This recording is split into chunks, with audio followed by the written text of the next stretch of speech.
রহিম, আমি নীলফামারী জেলার জলঢাকা উপজেলা থেকে এসেছি।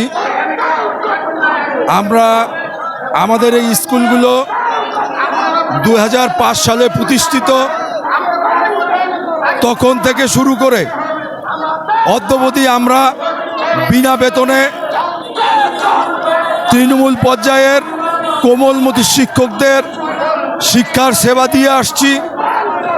2013 সালে যখন এই 26,000 স্কুল জাতীয়করণ হয়, অদৃশ্য কারণে আমাদের 4,159টি বিদ্যালয় বাদ পড়ে যায়।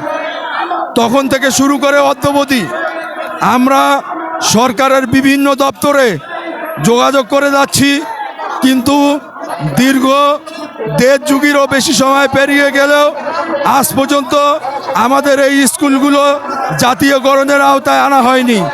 তাই আমরা আজ বাধ্য হয়ে রাজপথে এসে দাঁড়িয়েছি।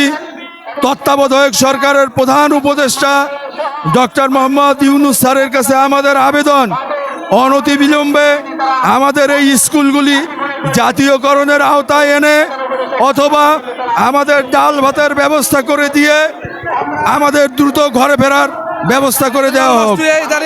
হয়তো প্রশাসন বাধা দিবে, কিন্তু আমরা কোনো বাধা মানবো না।